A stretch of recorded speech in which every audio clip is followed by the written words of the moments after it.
chasing dreams until the dawn, leveling up and the world to follow. With painted heroes shining bright, venturing onward in the endless night. Where the brawn meets the brush, the story's told in the storm of imagination mode. With every stroke, the factors unfold, these are our soul. Where the brawn meets the brush, the story's told in the storm of imagination mode. With every stroke, the fate to fight for, face of our souls, our soul.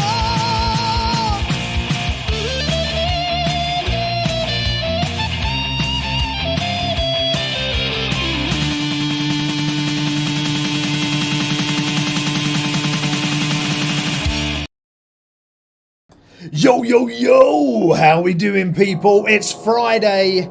You are here with me, Steve, on Minis-N-Muscles, the place where the brawn meets, oh, if I can find one, the brush. How are you? It's Friday. The audio's weird, is it? Oh no, that's not good. Hopefully the audio's sorting itself out. Is that better? Hey, Adrian, how you doing? How are you all, you wonderful people? I hope everyone is cool. Everyone has had a banging week. It has been a good one for you. It's been a bit sunny here in the UK this week, hasn't it? It's been rather nice. The audio, it's on and off over and over. Is that same for everybody, or is that just Elias? So if anyone else can let me know in the chat what the audio is doing, if the audio is good or if it is bad, and then I can tweak with the settings a little bit, because it may be just Elias or it might just be me. Who knows? I don't know, so just drop it in the chat. What it might be is I will turn off my air conditioning, which is at the back there. It may be that. Hold on 2 seconds. Alright, so we might have had some interference from the air conditioning perhaps. But anyway, welcome people, happy Friday! We made it, how are we, how are you all? Drop it in the chat, tell me how your week has been. Has it been a good week? Has it been a bad week? So last week, I was away, so we didn't have a stream last week. Because I was away on holiday, so I took a little break from Minis-N-Muscles just for a moment, just for a brief moment, and I didn't even put up a special video either, like a pre-recorded, so I just took a break and thought, right, okay, just put it all to bed for a week. So I went away, but I'm back now, so hopefully you didn't miss me too much, and fingers crossed we can have a wonderful show this evening. We've got 2 hours of geeky goodness. Adrian's saying, I don't know, audio is fine now, although I mute the cheesy 80s computer game intro music anyway. How dare you, Adrian? How dare you say that it's cheesy 80s audio? Well, hopefully this week we won't bore you to death, Adrian, and others with more cheesy 80s music, apart from the end, of course, because we always play the music at the start and the end. Good, Elias, I'm glad the audio is better. I'm just going to swap around my iPad for a moment, because I've got bits playing and this and that and all the rest of it, and I just want to make sure I've got my setup right. There we go. Okay, that's better. So I can now see what I'm talking about. So, tonight, what are we going to talk about in our geeky world of goodness? Well, we are going to start off with, I've kind of titled this episode as Con Culture, Gym Chaos, and Sprue Tragedies. So that's Con Culture, Gym Chaos, and Sprue Tragedies, because so we've got 3 elements of the show that we always go through here on Minis-N-Muscles. We have our general chat conversation. Now, our general chat conversation for today is geek conventions. So things like Comic-Con, things like, oh, I've got a cup here for one, Salute, and other sort of geeky conventions that you might want to go to. And we're going to talk about the good, the bad, and the cosplay. So we're going to talk about all that this evening on our general chat. So if you've got anything about conventions and going to conventions and things like that, stick it in the chat, because we always love some conversation here on Minis and Muscles. So I'll happily chat away with you guys and girls. Adrian's dropping in the chat. He's saying, nice to meet your bard on Monday, though. So Adrian is referring to me joining a D&D game on Monday, where I brought my bard character along. Oh gosh, I'm trying to remember her name now, because I literally created her. Excuse me for my burp. I created her that evening, so her name is Bruna. Bruna, I can't remember her surname, but she's a dwarf bard that I brought to the game, and she's quite fun. So let me see, Bruna Coppergleam, that's her name, and I brought her along to the D&D game that's hosted by Game Therapy UK and Tactical Advanced Games, so that's for veterans and serving military personnel. So I joined that game and Adrian was in it. So yeah, I'm glad you met the bard Bruna and you enjoyed her on Monday. So yeah, we got a general chat conversation around conventions and what we're going to do there. Throughout the show, we are going to be the continuation painting of this little sweetheart. So let's just move her in down here. So we started to paint our Space Marine, or our Ultramarine gunship. So this is what we're going to continue with on the show today. So they'll be attaching and affixing more things to this, I think.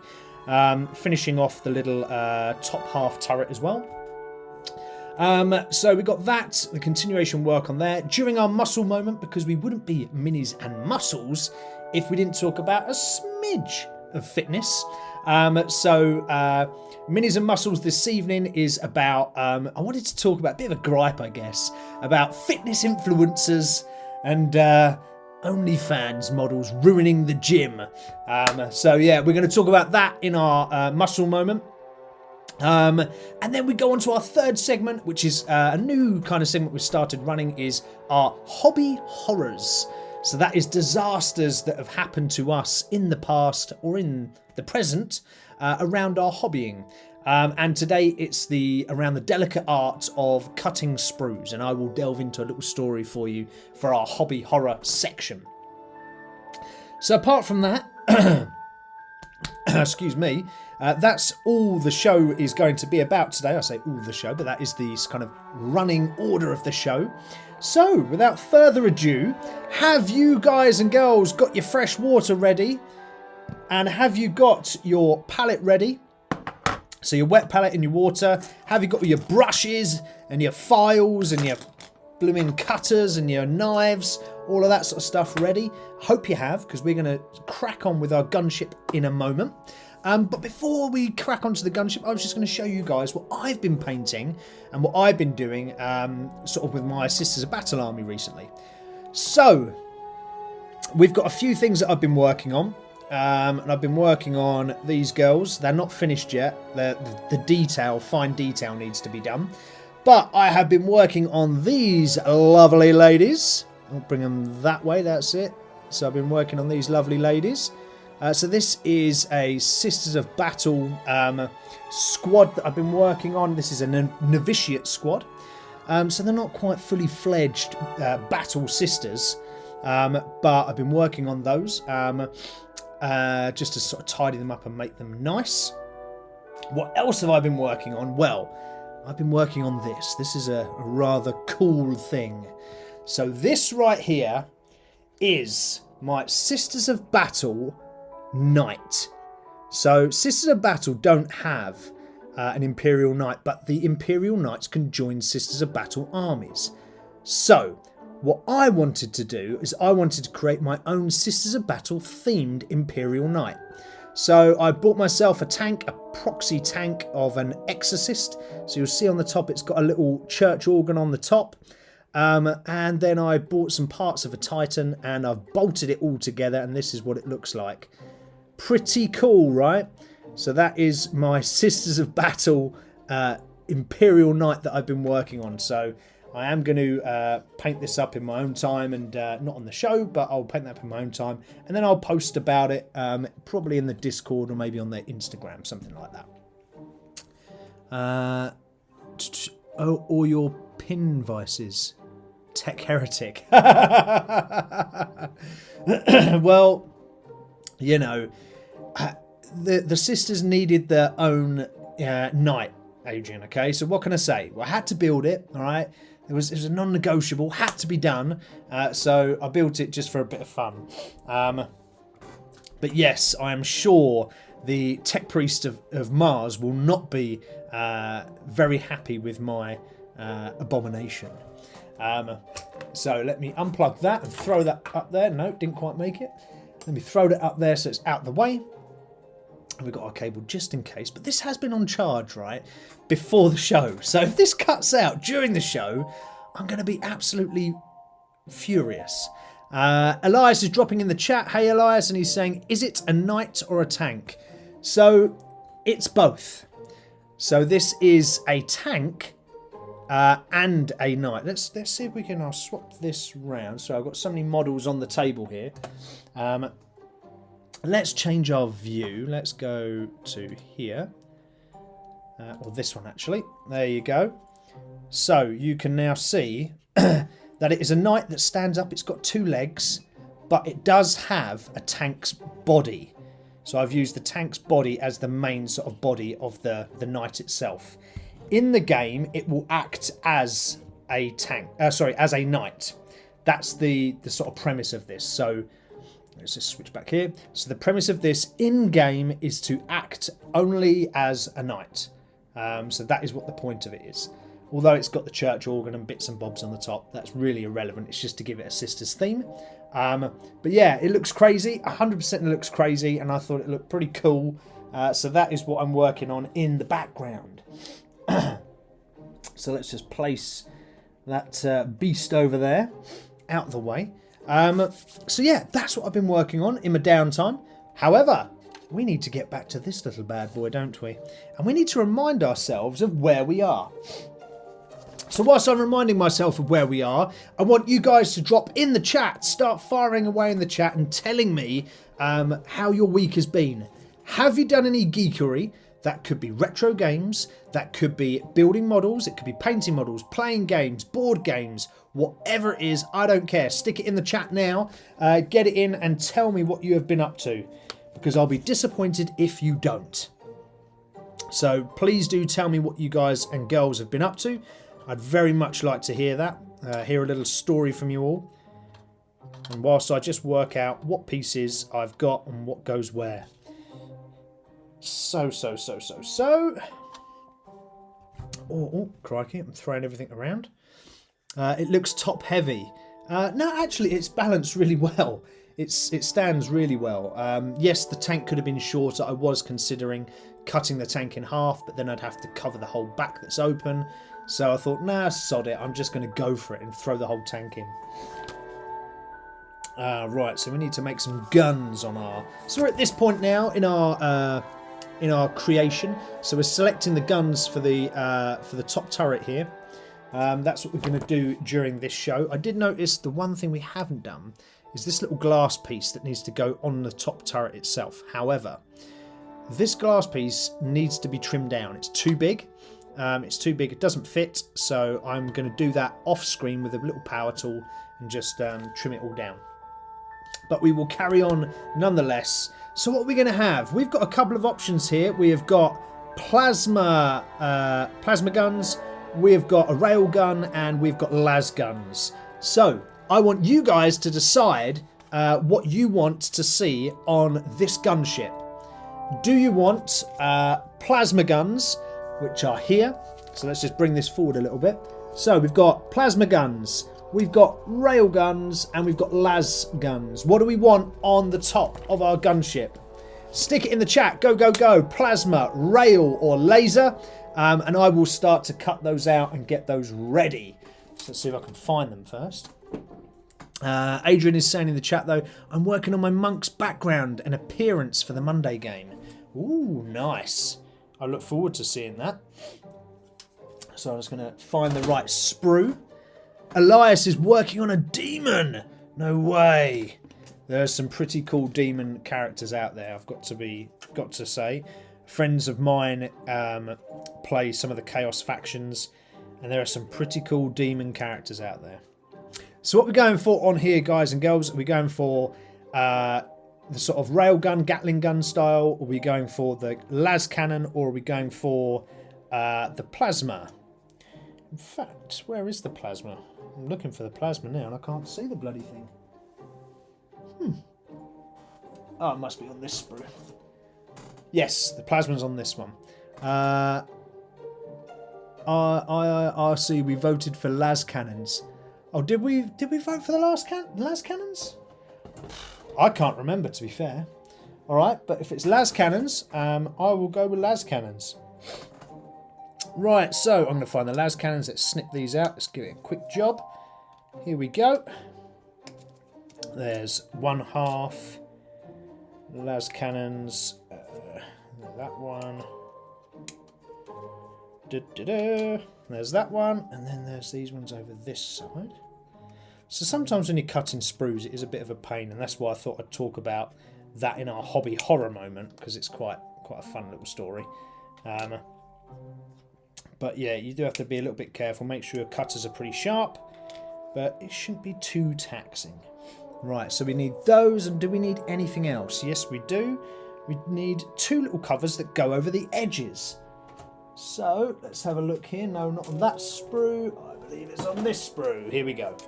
So there's 2 little sort of armour casings that go around the las guns. So let's cut those out. In fact, we could probably swap to this view. So you can kind of see what I'm cutting out here, if I can refine what I'm cutting out. So it's these little bits over this side. So let's just cut that one out. Need to go this side. 1 and 2. There we go. That's all we need. So we've got our little pieces here. That is all we need. So we've got two las cannons, and we've got the armoured cover as well to go across. I'm just going to move the gunship out the way, so we don't go smashing her up, because it's taken us a while to get to this point. Tell you what, guys, I've just noticed we've missed a step. So if you look closely here, there are the ends of the engines. They're not on ours. We've missed those out somewhere. And they're on that one. Where the hell did they come in? We must have missed that really early. Oh, look, it's right back here. It's right back here in this step. In step like 2. Oh, no, you're kidding me. Adrian's saying about the las cannons. When we started the build, we voted on that. Right, okay. So I've made a boo-boo there as well. So made a boo-boo on the cutting out of these engine pieces. And I made a boo-boo on the las cannons. I completely forgot. But thank you, Adrian, for being a staunch viewer of Minis-N-Muscles and reminding me. So there's plenty of others of you dropping in the chat here, or watching the stream.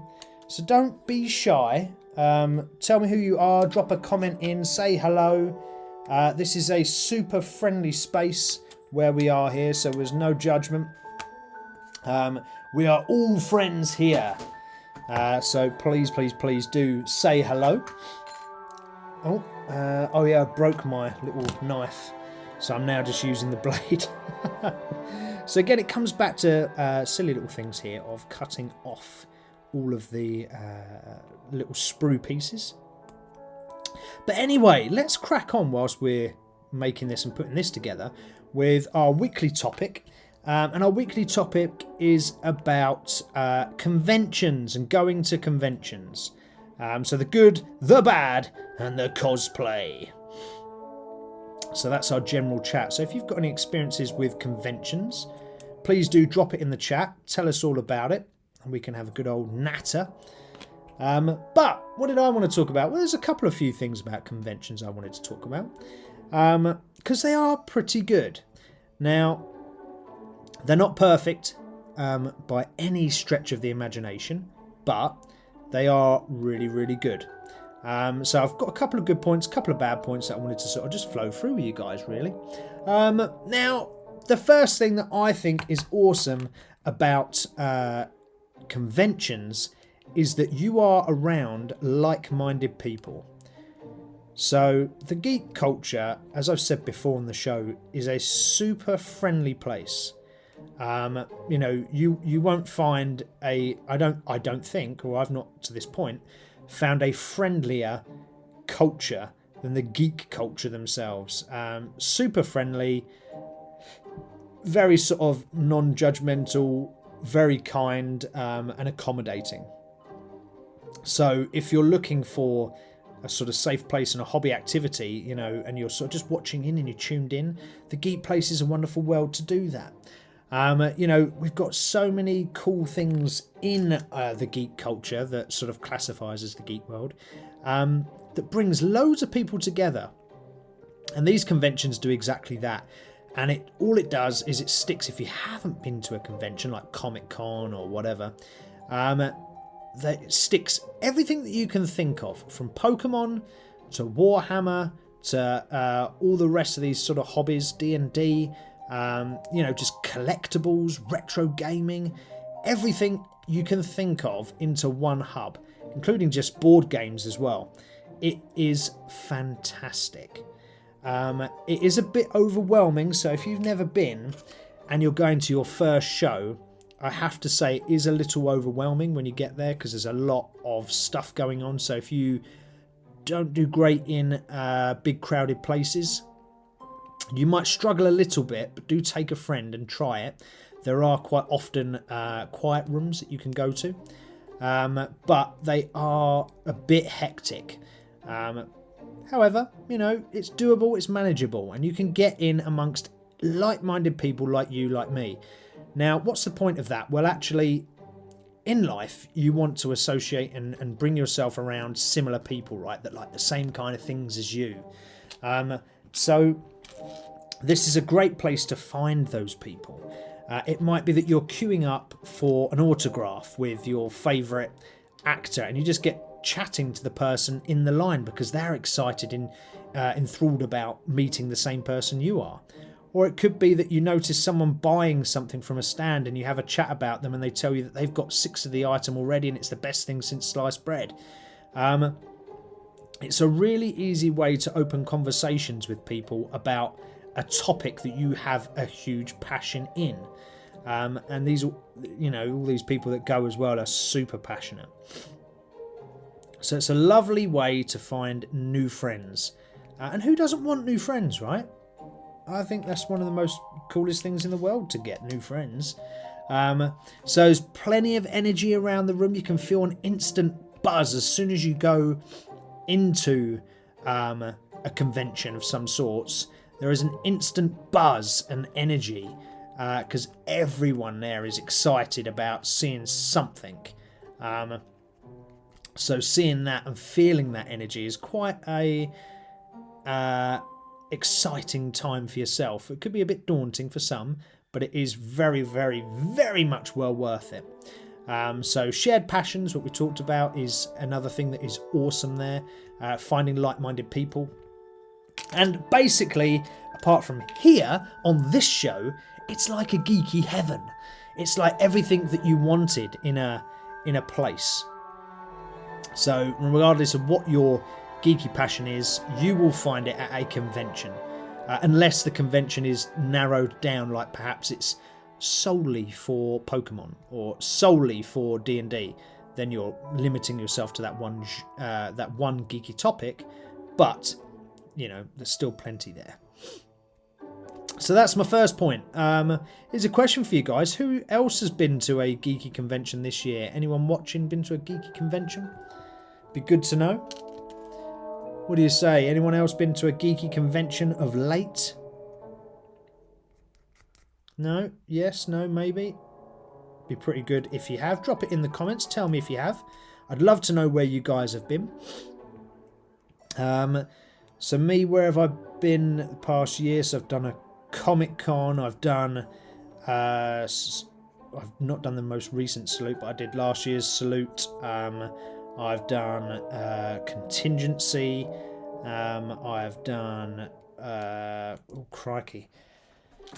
What a sink. I've done... oh, God. I've forgotten the name of it. It's a massive one in the sort of Midlands area. I can't remember where it... Oh, God. Terrible. As you know, guys, we're forgetting stuff. So, but I've been to a lot of these places this year. Probably about six conventions or so in the past year, at least. So it's quite a few. More than my fair share to get a good understanding of what they're like and if I like them. Do I like them? Yes and no. So I like them because of what I've just mentioned, all the geeky people that are around me that I get to meet. They're really, really cool and interesting. One of the things I do like is the cosplay culture. So if you're into cosplay at all, I haven't done any cosplay. I'd like to give it a try at some point. I haven't done it, but it just looks bloody awesome. But what I do is I appreciate all the cosplayers when they're there at these events. Like if you go to a Comic-Con, you will see absolutely every single type of character you can think of, from Super Mario to Pokemon to various video game characters, millions of anime characters to Dungeons and Dragons. Oh man, Transformers, RoboCop. There is like movie characters, so sort of your what's the guy with the creepy mask called? Oh, Saw. You know, the little Saw puppet. I've seen those there. Absolutely everything. Yeah, Adrian's dropping in and saying salute 52. Yeah, so I've not gone salute 52. This is 51's cup, but hopefully salute 52 was good. Elias is saying, I've never gone to a convention. No! Elias, you're going to have to go to a convention. You're going to have to find one. I can't remember where you said you're from, but you're going to have to mention where you're from again, and we'll find out where these conventions are for you, because if you're into this kind of stuff, they're so worth going to. They really are. They're packed full of craziness for a whole day. You can spend a whole day in these places and get lost, and they're brilliant. Absolutely brilliant. I think Adrian will attest to that. Let's just zoom in a little bit. Yeah, Adrian will attest to how good these events are. They're loads of fun. So Elias, you must get yourself to a convention. I beg of you, sir. Oh, now I've zoomed in. I want to zoom out again because we need to attach these engines, don't we? Where I've forgotten to put things on. Oh, crikey, now I'm dropping stuff. Dude, let's just zoom out a little bit. There we go. Right, so let's correct what we messed up, or what I messed up before, and get these little engine thrusters, or the sort of, what are they called? Afterburners or whatever they are? I don't know. Let's get these onto the model. Alright, got a bit of a cold today, got a bit bunged up, so sorry if I sound a bit weird. Oh, they've got a little tiny notch, so the little tiny notch needs to go around that way. Oh gosh, this is going to be one of those moments where you can't get the item in because you should have done it before. Ha, there we go, there's one. Get the other one.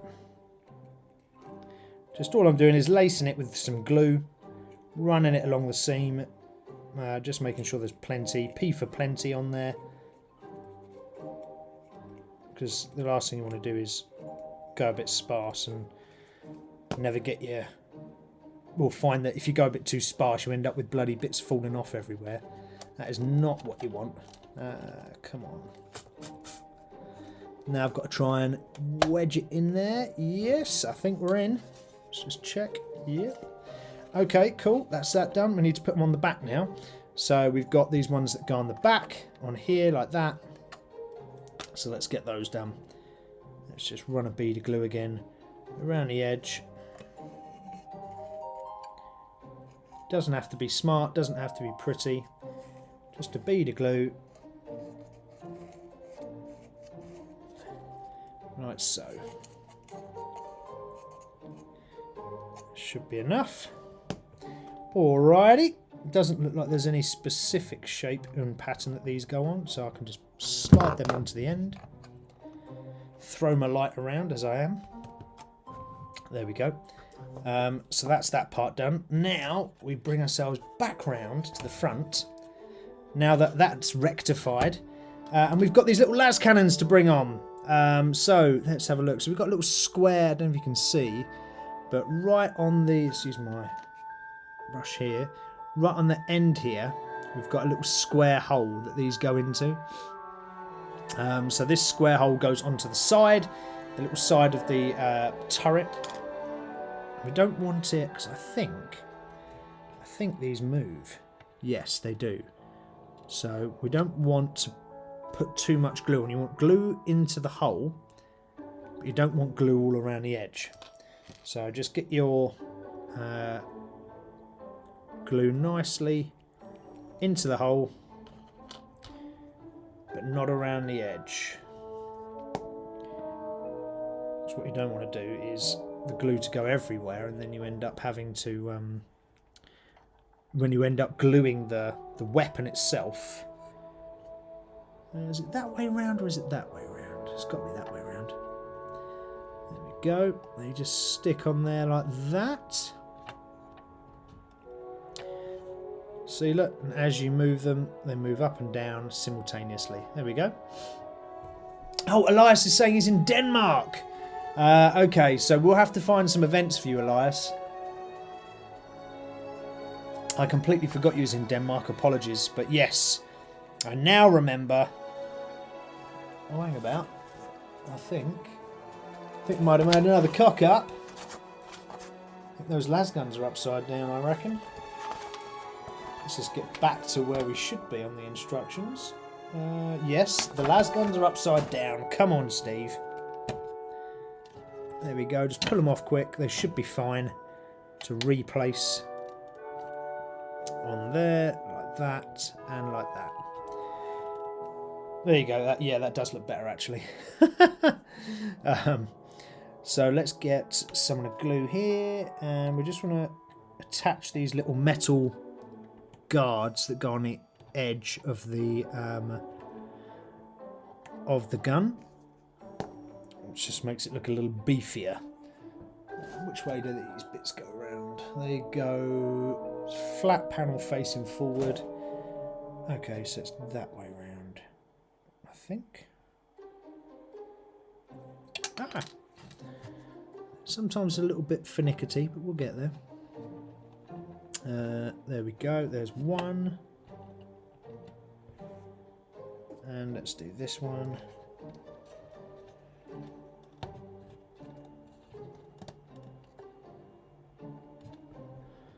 There we go. Okay, there's those two on there. Lovely. Okay, not bad. So let's have a little zoom in. Whoop, that way.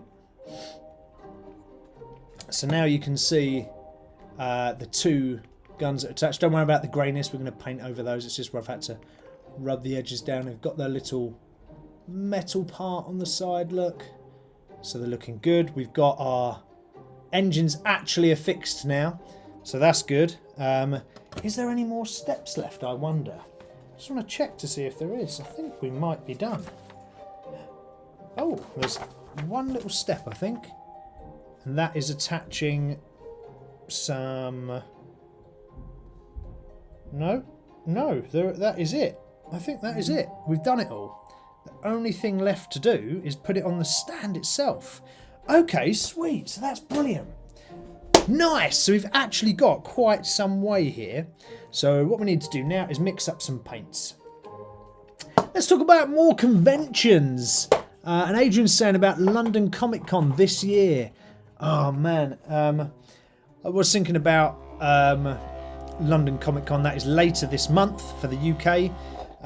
But it's just... the one thing that I would say is the vendor halls themselves. When you go to these big conventions, they're super busy, rammo-packed, and it's quite an overload. So if you're the sort of person that gets a little bit sort of overwhelmed sometimes about all this sort of stuff, it can be quite an overload. And to my second point, let's just move this into frame. My second point on this is that it is quite often, if you go to a lot of these events, you find the same stuff. It is a little bit repetitive.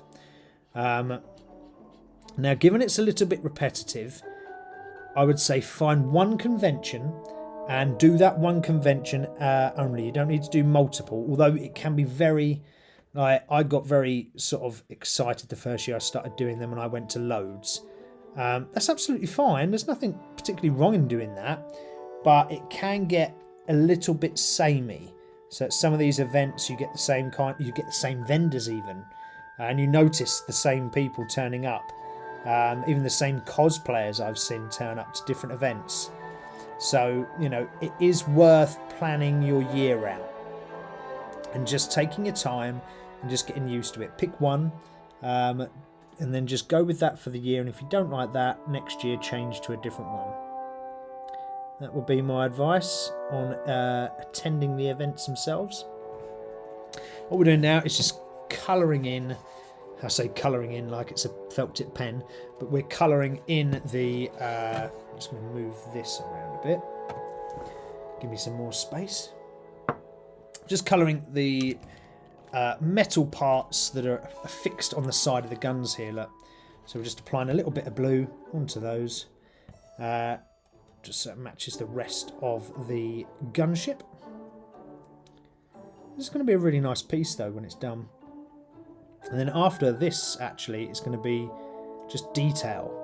And first thing I'll probably start with is all these lines and starting to fill these lines in. So all these sort of bits up here and that, start filling those. Not filling them as in getting rid of the lines, but I'll show you a little technique just to make them stand out so they look... It looks like they sort of pop out, which is really what you want. So just get the more blue on here. There we go. Lovely jubbly. Yeah, so I was talking about the cosplay culture of these conventions. It's really cool. You could spend the entire day at a convention not even going to the stores, but just walking around and admiring all of the cosplay costumes that are out there. I guarantee you there will be hundreds and they will be amazing. Some will be really naff, but there will be ones that will be absolutely fantastic. Let's just zoom out a little bit. There will be ones that are absolutely fantastic.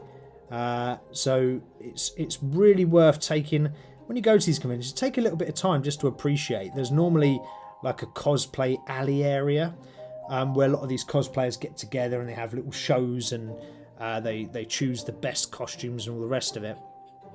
It's normally worth a little look.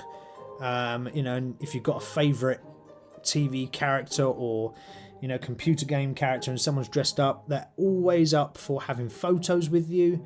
So if you want a photo with, I don't know, Super Mario or Lara Croft or whoever it is, do that. Go and do that. There's plenty of Warhammer cosplays there as well, so you can go and get your Warhammer cosplay fix. And they're gigantic as well. The people that do the cosplay for Warhammer, these are gigantic costumes where you get people walking around, stomping around in power armor. It's pretty impressive. The amount of effort that goes into it. There's a gent and a lady, I think they're from Germany or somewhere like that, and the lady comes dressed as a Sisters of Battle, and the gent comes, I think he's Deathwatch, so Deathwatch Space Marine. Costumes are absolutely brilliant.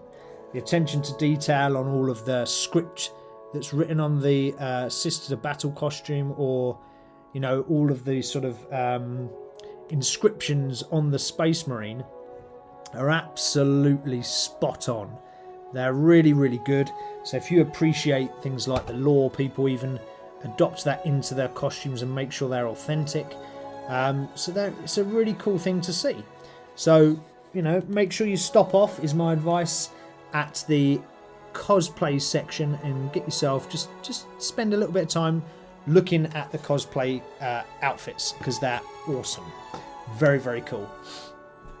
Oh look, Adrian's coming back for you, Elias. He's talking about Viking Con in October, Copenhagen, board game and role-playing games. Nice. So that will be cool. You could do it, Elias. You definitely could. Optimus, hello Optimus, how are you? Until you get arrested for staring too long at the anime manga girls. Yeah, if you're... I guess you got to be a little bit careful of what's counted as appreciation of costumes and staring at individuals. Like, ultimately, the people, the girls and the men that go there and do cosplay want to be looked at for their costumes, so it's okay to look, but you know, there is a point where it becomes a little bit weird. Nearly got smacked in the head at once by an Astartes jetpack.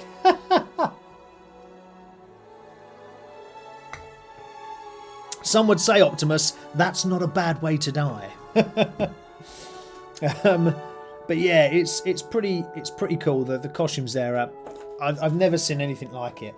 Even on the trains going to these events. So, for example, London Comic Con at the XL, I get the train from where I live and I go into central London, and the train's just packed, absolutely packed, and it's awesome. I had conversations with people on the train about Warhammer, because I saw a guy reading a Warhammer book. So I was like, oh, you've just got that army there, great, blah blah blah, my friend plays those. Had a full-on conversation with him about it. I spoke to people about their costumes and how long it took them to make them. It's a really good vibe, these. One thing you can do there, and I briefly touched on it, at the majority of cons that you go to, conventions that is, there are meet the superstars type thing, and that will be where you will have the opportunity to meet cast and crew members of either programs you watch, movies you've seen, or whatever it is, and you get the chance to chat to them. It's awesome. So there's a meet and greet section.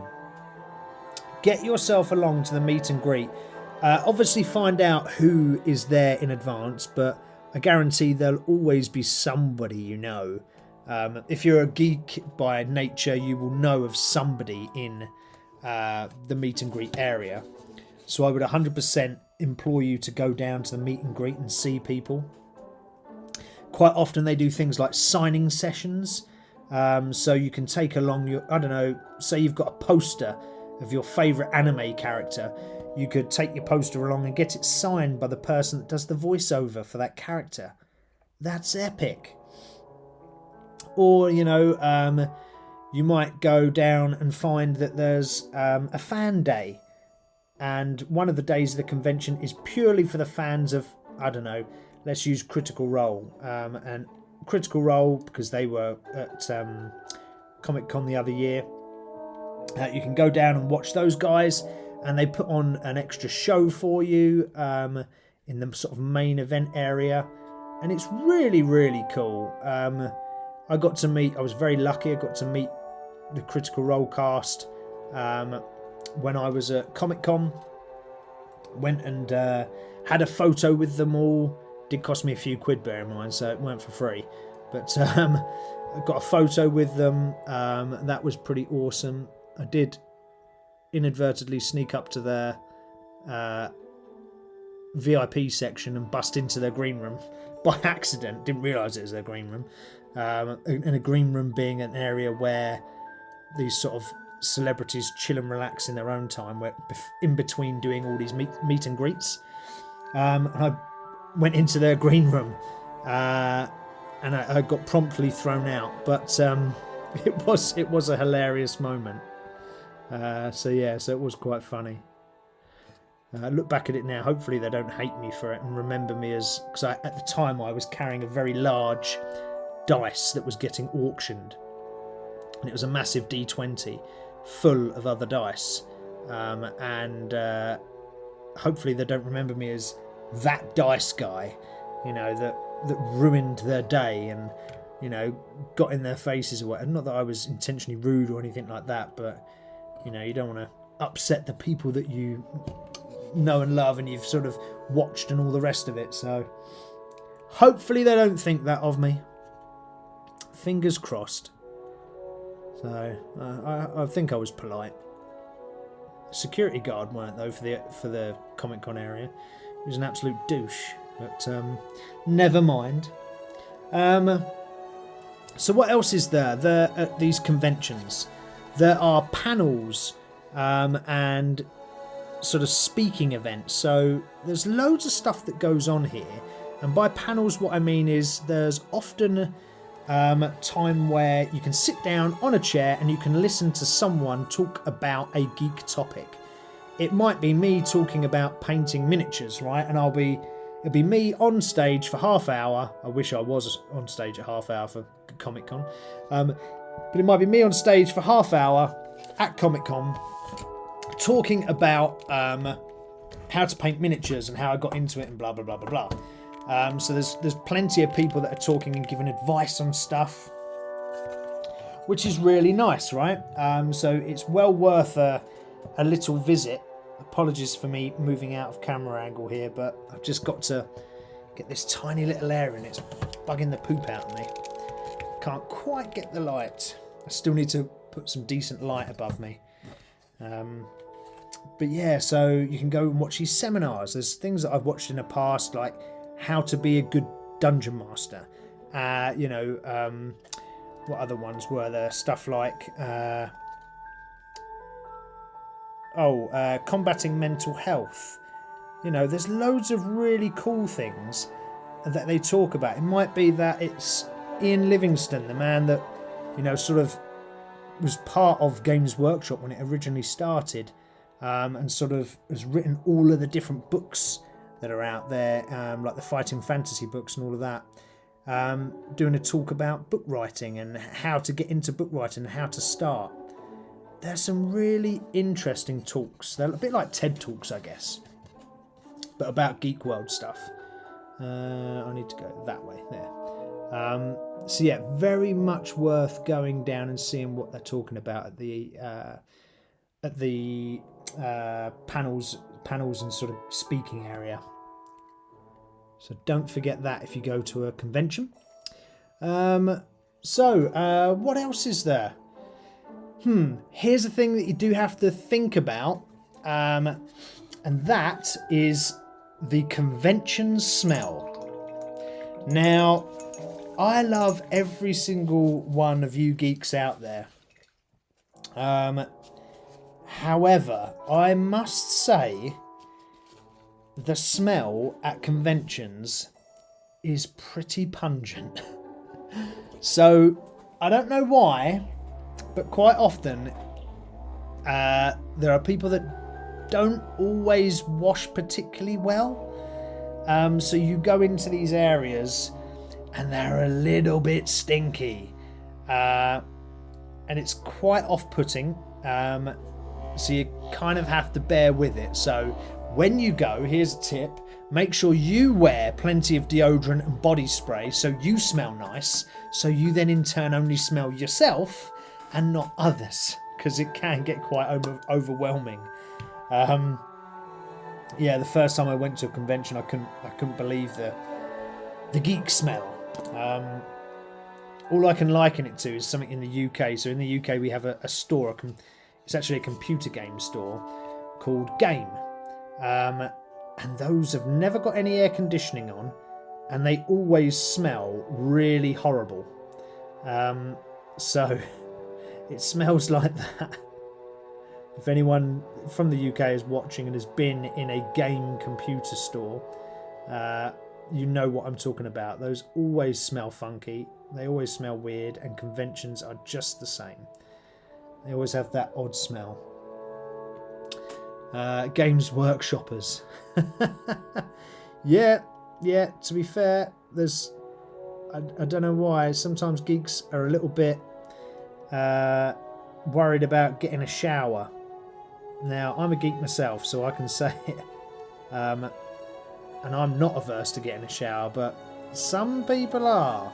I guess, to be fair, though, it's probably across all walks of life, right? It doesn't matter what you do, whether you're a geek or you're not a geek, because there's going to be people that don't wash anywhere. But, oh dear. Yeah, it's a bit of a smell. So just brace yourself for it is all. But it is bearable. Like I say, just wear plenty of body spray yourself, and you won't have to smell others. What else did I want to talk about? Oh yeah, one thing I really do like is merch. So, when you go to conventions, there's all... Oh, sorry, I'm just out of camera there. Let's just zoom out a little bit. Yeah, when I go to conventions, there's always convention-specific merch. So there might be, I don't know, a limited edition dice, or there might be a cup, or there might be, you know, whatever it is. There's always something that they're giving out. There is always something there, so make sure you're scanning all those tables and seeing what's about. Usually the organisers of the events have their own stand of some sort, and you'll be able to find the merch, official sort of event merch there. And there's usually quite a few cool things, like this salute mug, for example, is really cool. So I got that from last year's event, and that was pretty good. So yeah, look out for the merch stand if you're a little merch fiend like I am. Always good to look for. What's someone dropping in the chat? Optimus is saying speed dating at Comic-Con, etc. Sounds like a good laugh. Get a pretty interesting mix of people. Yeah, you would. Yeah, definitely you would. Yeah, that'd be pretty cool though, speed dating at Comic-Con. That'd be pretty smart. Yeah, that'd be quite a cool thing to do. I don't know if they do it. I bet they probably have at some point. I've not personally seen it, but that's not to say it's not happened. But I've just not seen it myself is all. But I guarantee some event they've done it. It would be quite cool though. Get a few geeks together, you know. Get them the geek love of their life. So they can share their passions of hobbying and their passions together. Am I liking that? Just applying this red to this little bit, this las cannon here, so this sort of red on the side, just to give it a bit of something. I'm not sure if I like it. I've painted it, but I'm not sure if I like it yet. Just going for a second coat, just to give it a bit of a deeper red. I'll probably have to, well, I am going to have to tidy the black up around it. So we've got the sort of muzzle flash in a silver, and then the barrel itself will keep in black. That's okay. Just wanted little bits of colour up here just to break it up a bit, just so it's not completely boring. Oh, I forgot that little bit there. There we go. A tiny little bit. Get that in there. You can see what I'm doing just about, I think. Hopefully. So what else was I going to talk about? About our events. Queues. Oh man, I tell you what, I've never queued before like I have at a convention. They are thick and fast, and they are bloody huge. Especially food. Now, if I were you and you're going to your first convention, Elias, this is for you, my man. So if you're going to your first convention, make sure you take with you some food. It doesn't have to be a full-blown meal, but just a few little bits and bobs, maybe, you know, a pack of crisps, sandwich or whatever. You can even buy it on the way into the convention before you get there. Just stuff it in your bag, because the queues there are super long, and the food at conventions is pricey. Now, I don't know what all your definitions of pricey is, but put it this way: you're not going to be walking out without a burger. You're not going to be walking out of there with a burger for less than, I think it was about 10 quid as a minimum. And that ain't a big burger. That's just a burger. There's no chips, no fries. It's just the burger. Okay, so it's pretty pricey. Conventions, pricey old place to buy food. So if you're going to one, take your own snacks. Just something to get you through. You can buy yourself a burger whilst you're there as your little treat. But as long as you're not relying on the food there and the drink there, then you should be alright. Because it is just very pricey and it can add up super quick. So before you've known it, you've blown your wallet on all of these items from a food truck, and you've got no money for models.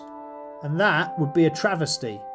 Because what are we going there for? We're going for models. We're not going for anything else, right? So this is what we're going for painting miniatures and stuff like that, or buying a new board game or computer game or whatever that is. That's what we're going for. That's what we want, not overpriced food.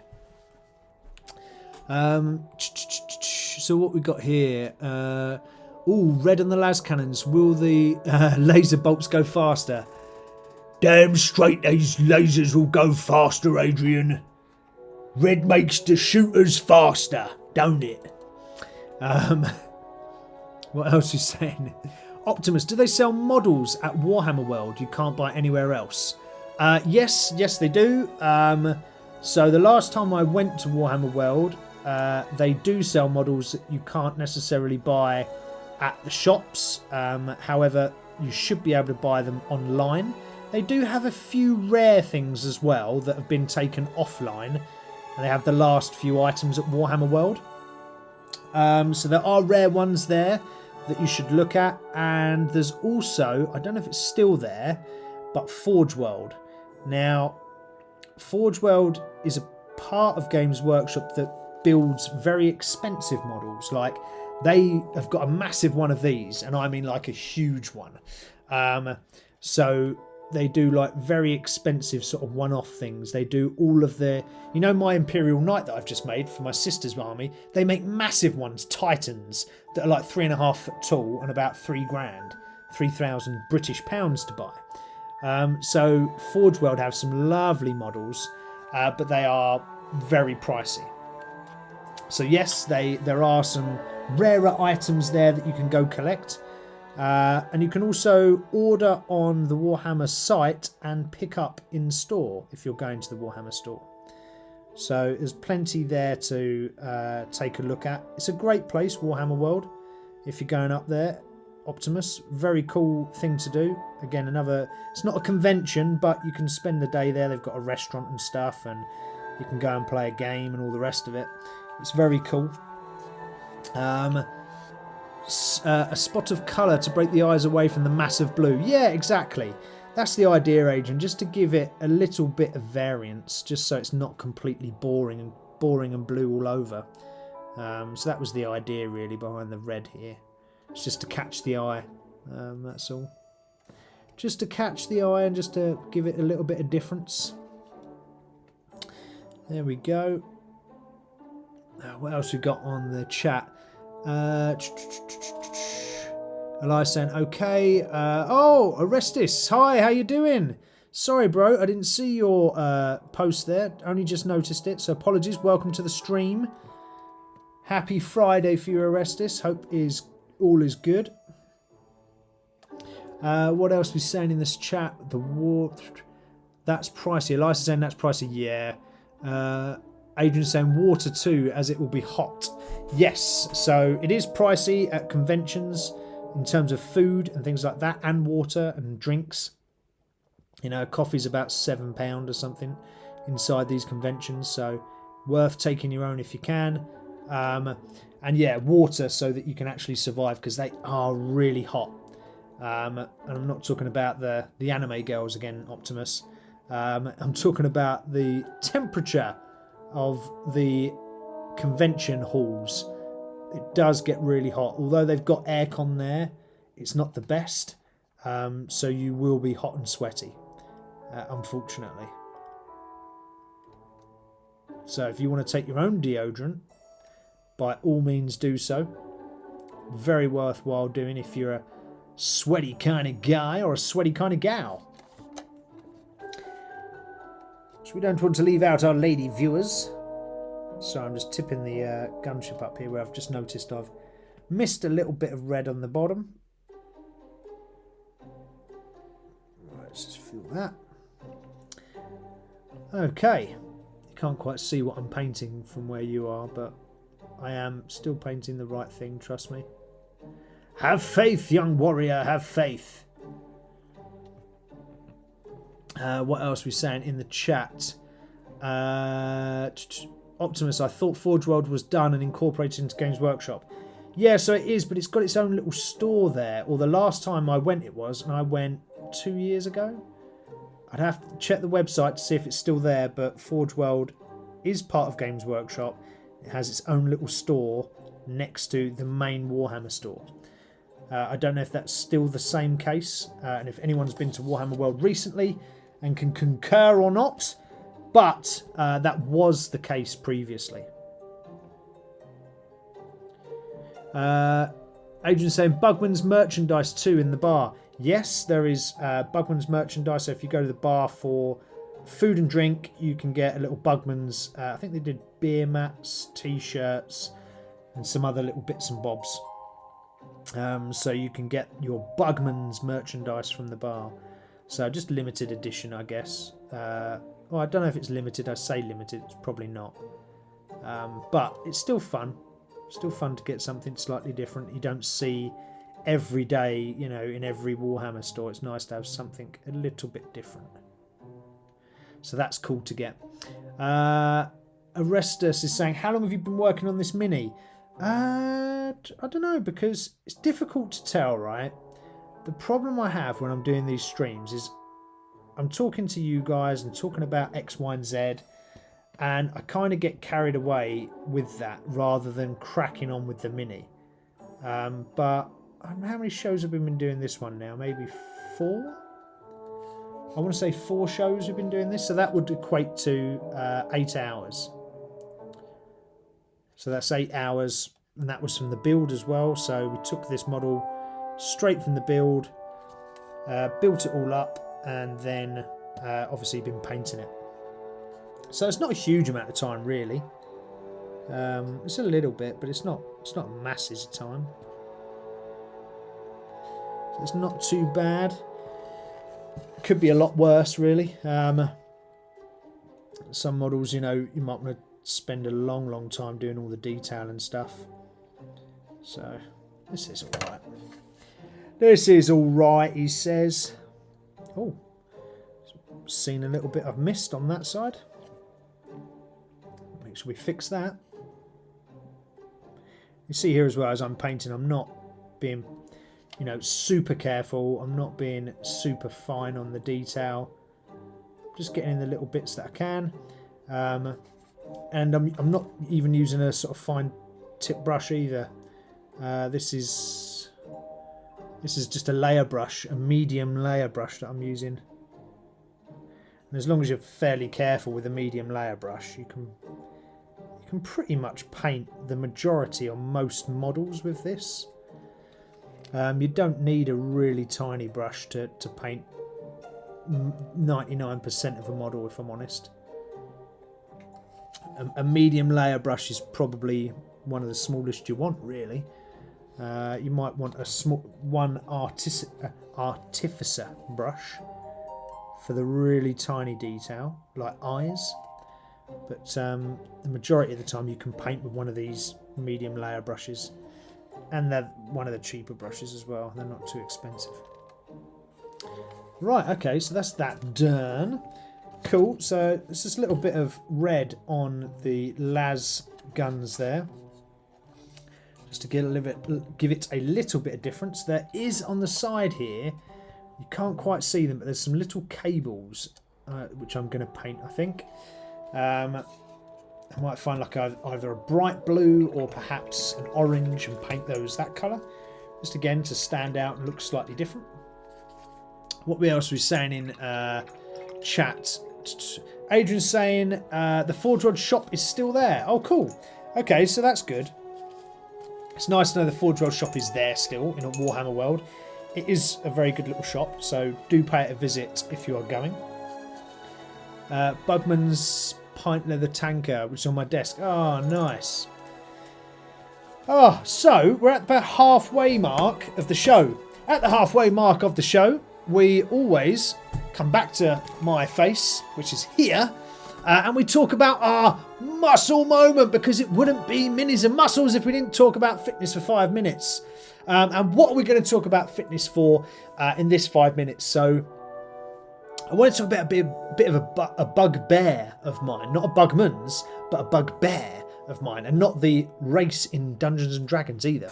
Quite a lot at the moment you're seeing, or I'm certainly seeing, a lot of so-called influencers and what can only be described as desperate attempt for entering the pornography scene, OnlyFans models, kind of getting a little bit wayward in gyms.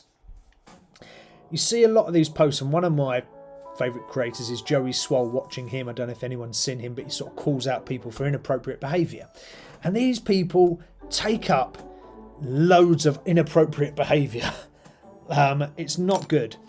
Now, you get these sort of social media type influencers that come into a gym, and you know, or these OnlyFans models that come into a gym and almost put everyone else off. Now, a gym should be a safe space for everybody. It should be a space for you, and you, and me. Anybody there should be comfortable in coming into a gym, and it should be a non-oppressive environment.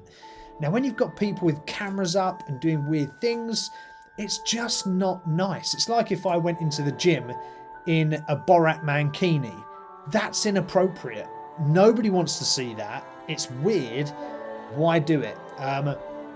So quite often you get these sort of social media influencers setting up tripods and cameras, and sort of laying all these things out and all of that.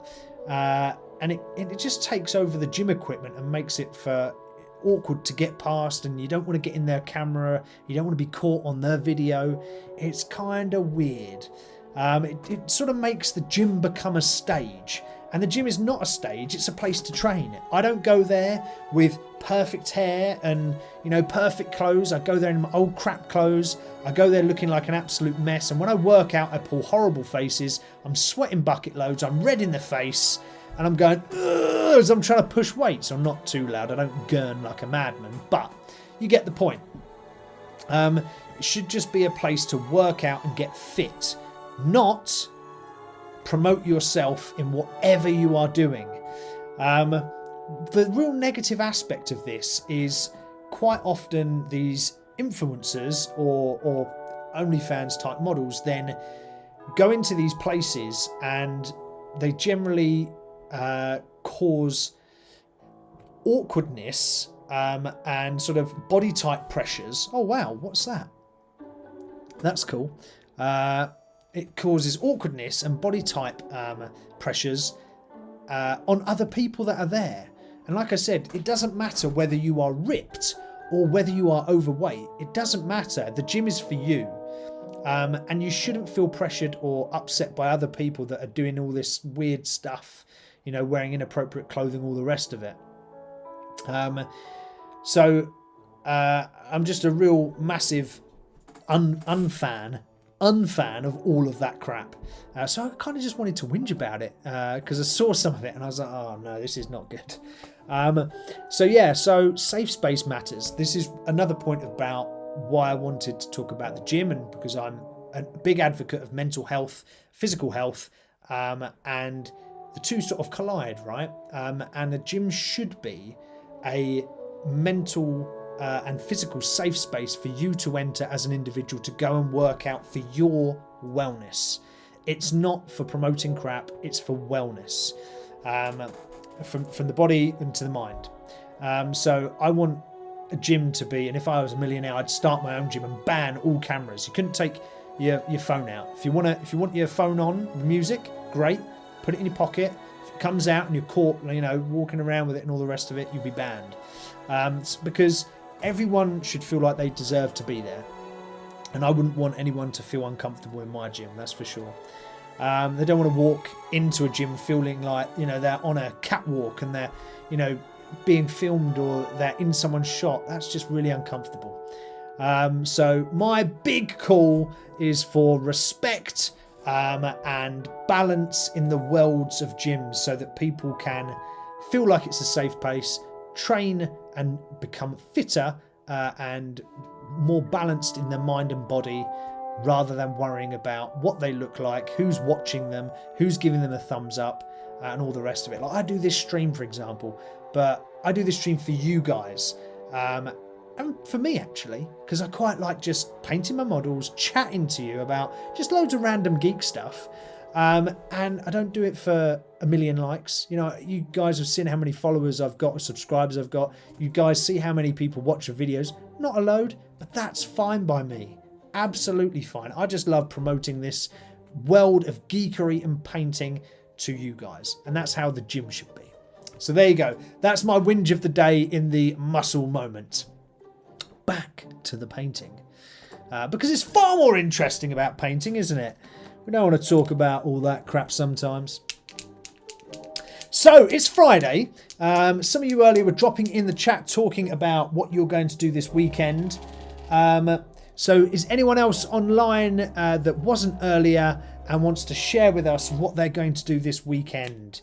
Is anyone doing anything cool? Is anyone doing anything interesting in the world of geeky things? Hopefully you are. So fingers crossed you are doing something fun. What am I doing? If you are doing something fun, by the way, drop it in the chat so we can talk about it. You know the drill. This is a place to share what we're doing. So me, what am I doing? Well, today, obviously, I'm painting this, which is my first part of geekery for the weekend.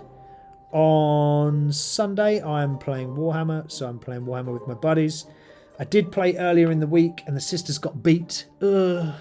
It was agonising. It was agonising, but it was a real close game, actually, and it was sort of very strategic. So it got quite sort of tactical, which was really nice.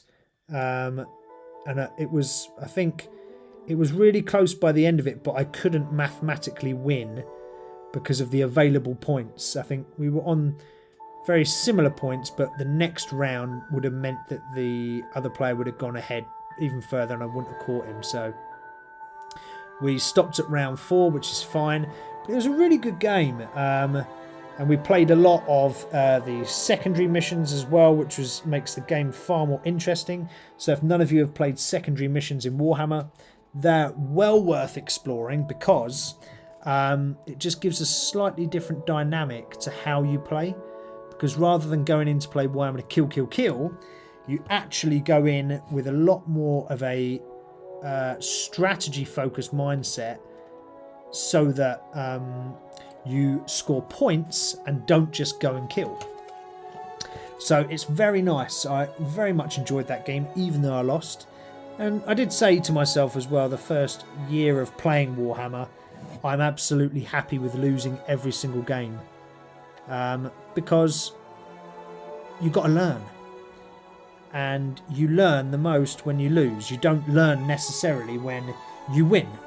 So by losing, it makes you think about, right, what were my tactics?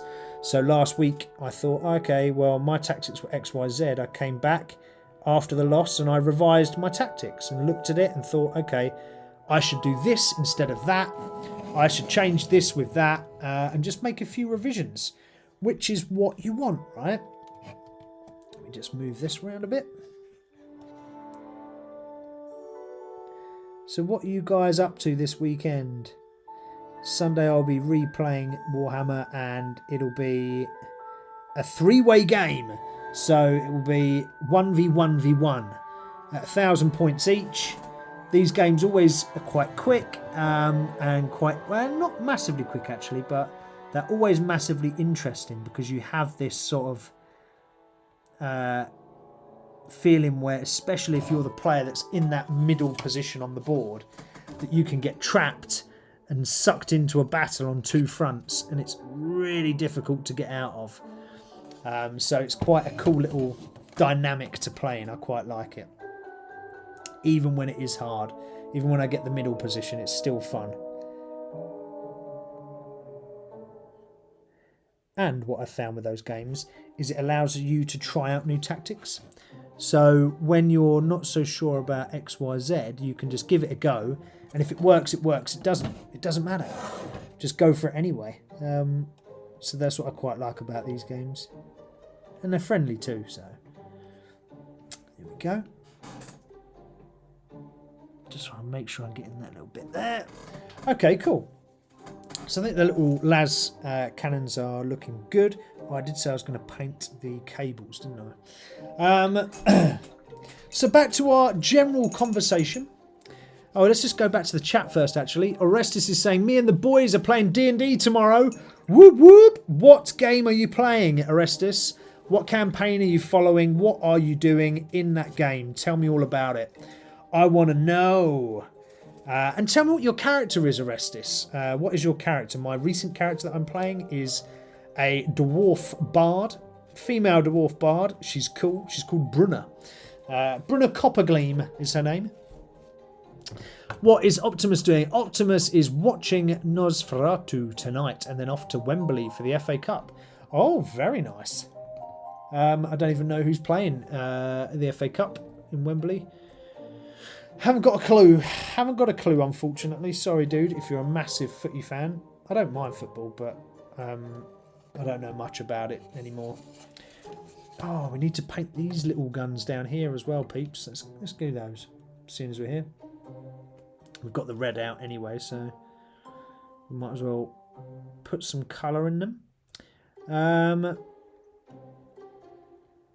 Yeah, I haven't played... I used to play football, but I haven't played in a long time. And my interest is not really in professional teams. It's more just played football to hang out with my mates, really. I liked my two buddies. They asked me if I wanted to play, and I thought, oh yeah, sod it. And I actually enjoyed it. It was nice. Until I injured myself. Tore both of my hamstrings. Ended up in a crumple on the floor. And yes, it was painful. It sucked.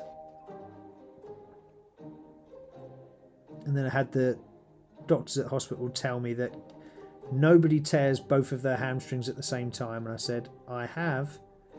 And then he said, oh, your hamstrings they haven't gone black and bruised. I said, I'm telling you, I've torn both of them. I felt them both go.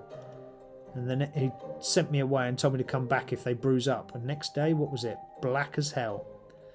So yeah, damn you, doctor. What we're saying in chat. Orestes, we are starting a new campaign tomorrow, and I'll probably be a Dragonborn Druid. Ooh, very cool. I've never played as a Dragonborn. A friend of mine plays as Dragonborn all the time. Every campaign is always Dragonborn. It's like his favourite race. Like my favourite race is Dwarf. He always plays Dragonborn. So yeah, that was quite cool. Let's just move this up a bit. There we go. I just want to get to the underside here. Can't paint a huge amount of the underside, but just get a little bit of it. This one's a bit easier. But these ones in the middle are a little bit tricky. So, you know, when I was talking about when we were building the thing, you can paint sort of sub-assembly paint. So before you stick these in place, you would indeed paint them.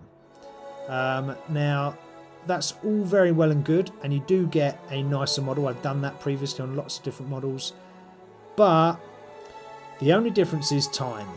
I find when you're doing that, if you want the model to look spot on, then do it. Paint sub-assembly and paint in pieces.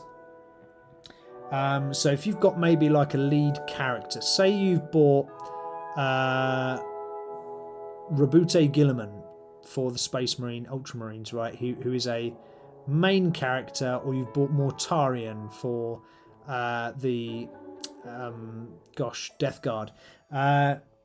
If you've bought a character like that is, you know, critical, a sort of centerpiece, I'd say if you've got a centerpiece character like that, 100% paint pieces on the sprue, paint before you assemble. However, if you haven't and they're just a normal troop, don't feel pressured in doing that, because it can take a lot longer. Now, here on Minis and Muscles, we're all about, you know, time efficiency and making things easier for yourself. Don't make things harder for yourself.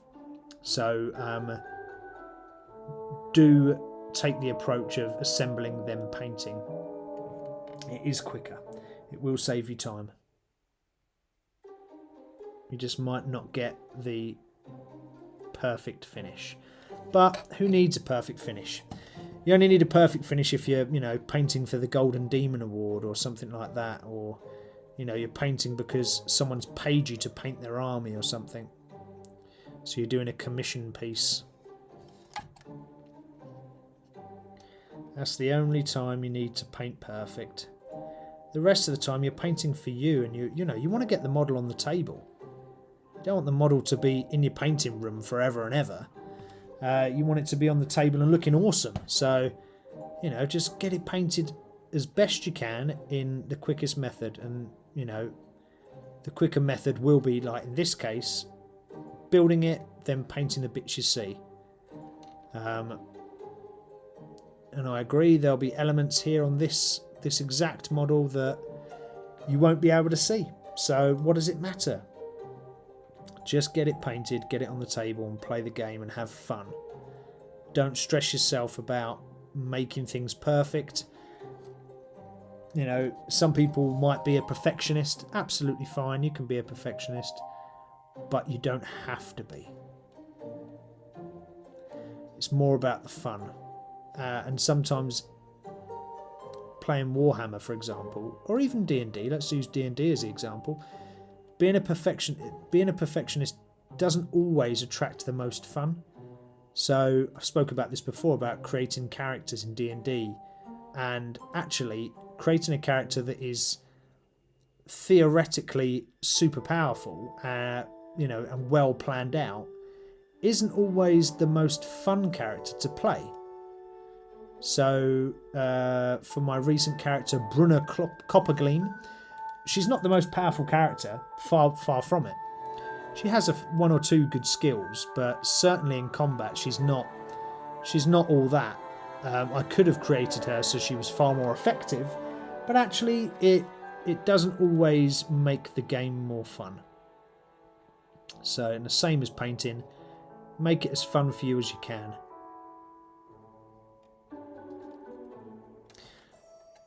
AKA, don't panic, don't worry.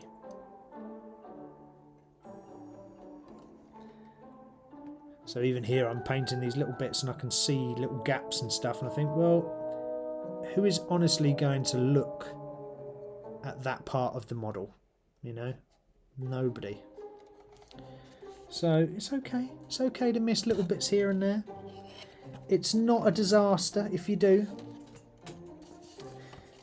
Plus as well, it's very fiddly sometimes, and sometimes you just can't be bothered. Quite like the red though. Red has kind of gone off. When I was watching Warhammer from a distance as a kid, bolt guns and bolters always had red on them. That was like the thing. Now they don't. They don't really. It's more like just black. But I love the sort of old school red vibe on my bolters. So I always paint them red, with a little bit of red on them. Anyway, back to our conversation. This is chat actually. Gramus the Barbarian walks back to Fandalin. Why would you pay someone to paint your army? Orestes is saying, why would you pay someone to paint your army? Dude, sometimes people don't enjoy painting. Now, Warhammer or D&D is not always about painting models. I like it. I like that part of the hobby. It makes it fun for me because I can create my little person. But some people will never, ever, ever paint a model because that's just not what gets them going. That's absolutely fine. But if they want to play the game still, you have to have painted models for Warhammer. You don't for D&D, but for Warhammer, you should have painted models. So some people will just pay someone to paint the models for them so they can get an army on the table and they don't have to paint it because it's not something they enjoy. Or even I've paid a buddy of mine to help me get some models on the table quickly. I paid him to paint some of my models. Not because I can't paint, but I had loads of them to do, and I wanted enough to be able to play a game. So I did pay my friend to help me, which was really helpful. Got me on the table, enabled me to play a game with certain units and actually get involved rather than sort of saying to my buddies, no, I can't play this week because I haven't actually painted them. So it's okay. There's nothing wrong with it. And everyone to their own, right? Some people like it, some don't. So it's absolutely fine to have someone paint your models if you need to. Like I say, generally speaking, I paint my models. But sometimes it's just for quickness and ease. So I've only ever done it once where I've paid someone. That was my buddy Pete. He does paint commissions, so he goes under the name of Colour Me Pete. So he's very good at painting models. So I'll show you what I got actually, because I'll show you one of the things that he did for me. So to help me speed up my army, that's my Sister Battle Army. I got him to paint a couple of bits for me, whilst I was painting the other ones. So he made one of these and I made the other one. And I showed him the two and he couldn't tell the two apart. So that proves that I did an alright job in copying his. So here are the two models. Let's change the camera for a second. Let's go to front view. So here are the two models. They're both here. These are the two models. He painted one, I painted the other. Oh, gotta go that way. They look pretty identical. In fact, I might have to bring these. I always get the bloody camera angles wrong. Let's go top down. Let's go this way. Let's move the gunship out of the way for a moment and show you. Right, there's one. Okay, this is a Pentanent engine for my Sisters of Battle Army. Okay, and here's the other. That way. There you go. So if we bring them in next to each other, you can see apart from a slight difference in flesh tone on that, and a slight difference in the red on the canisters, they're pretty identical. To the point where Pete actually picked up the model I painted and thought that was the one he did. So I was like, oh, that's a good job. I've done a good job in copying. So there we go. So it's okay to paint is what I'm saying. It's okay to pay someone to paint your models. It's fine.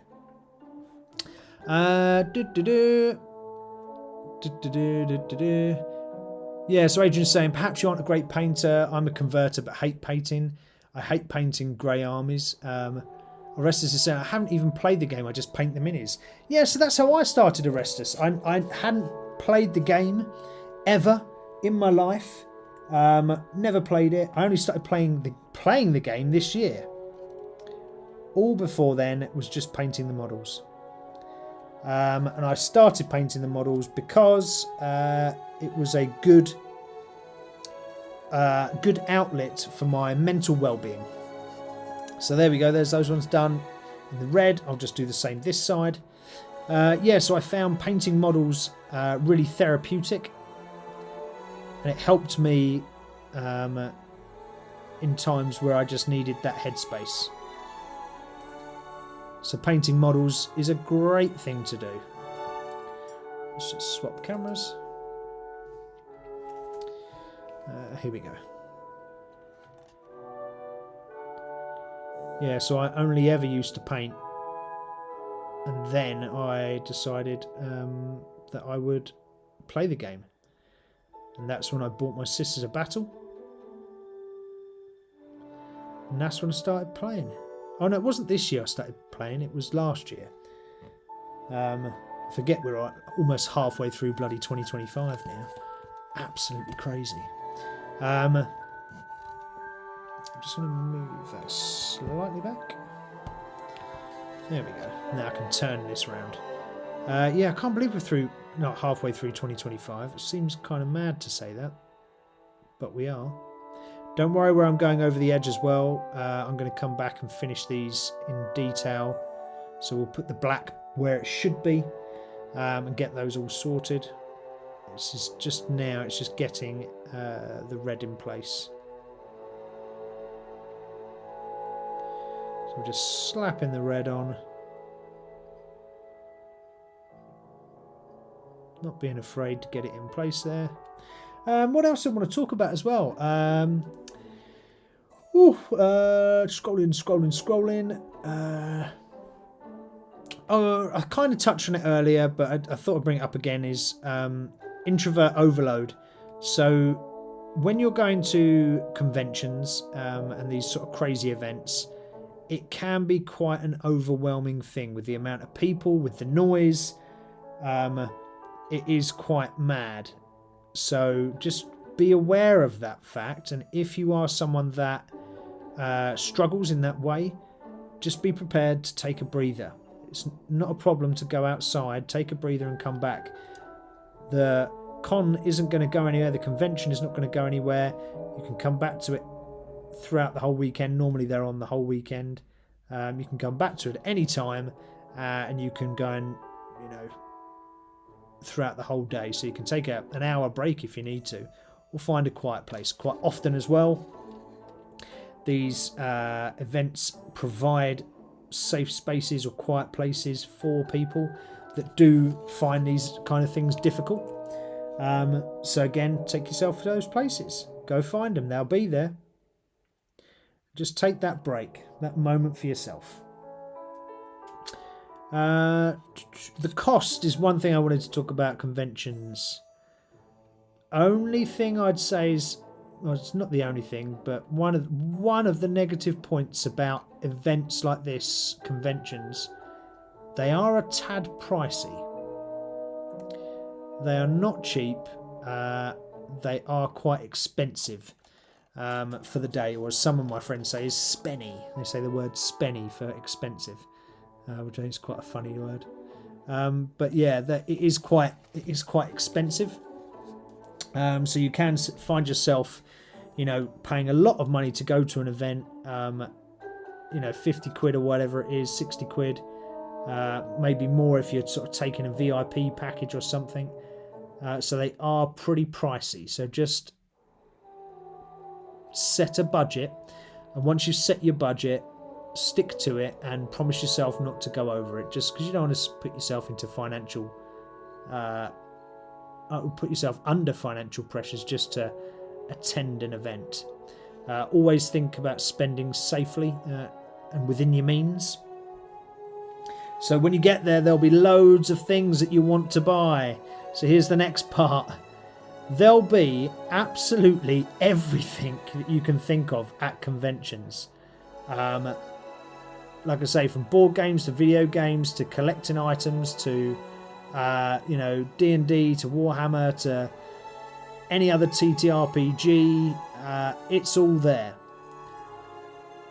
And that means that it's bloody expensive. You could walk out there spending thousands. So, when you go to a convention, my advice is to only to set yourself an overall budget and to only spend that budget and that's it. And once you've done, walk away. If needs be, if you're the kind of person that is easily led, or you get distracted, or you think you might overspend, take cash. So take cash. Don't take your card. Take the amount that you've given yourself, say £100 or whatever it is. Take that money as cash and go and spend it. Once it's spent, it's done. You have no more way or means of getting more out. Just make sure you give yourself enough for your travel home and your food if you haven't brought food with you. But they are very expensive, so just be careful. I played Space Hulk once. Ah, yeah, Elias, you were saying you played Space Hulk. So, Elias and Orestes, when are you guys going to start playing Warhammer then? Or Dungeons and Dragons? Well, in fact, Orestes, you're playing Dungeons and Dragons already. What about you, Elias? Are you going to play Dungeons and Dragons or Warhammer anytime soon? If you are, tell me. Drop it in the chat. Adrian's saying, I went to Salute and only paid for the ticket to enter. Now, that's commitment. You went to the event and you only paid for the entry. Wow. That's willpower. Sorry, not commitment. That's willpower, Adrian. Well done, sir. It's really difficult to do that. Like, really difficult. I'm speaking from my own purchasing habits. It's very difficult to go to an event like that, see all those cool things and just walk out with nothing. It's super tough. Elias is saying I could try. Yeah, you should try to play Dungeons and Dragons or Warhammer. I'm sure Denmark's got some Warhammer stores, right, or some gaming stores that you could go to. I'm 100% positive, don't know whereabouts you live in Denmark, but I'm sure there must be a local gaming store or a local Warhammer store where you could either try Dungeons and Dragons or you could try Warhammer. It's well worth it. Honestly, guys, I can't tell you how much I enjoy these two games. They are bloody brilliant, both of them. Dungeons and Dragons, Warhammer. I don't care who slates them. They're both absolutely fantastic to play. Well worth it. Well worth it.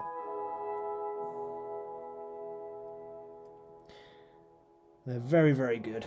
Right, that's the red done. So we need black and silver. Well, silver first, and then we'll tidy it up with black. But you should try, Elias. You definitely should. And anyone else that's watching that hasn't been to and played Warhammer or Dungeons and Dragons, please, I implore you to do it. You should definitely do it. It's both are very cool games. Both fun. Well worth doing. Just trying to look at other things that I wanted to talk about. Oh yes, should talk about this before the end. Our hobby horror.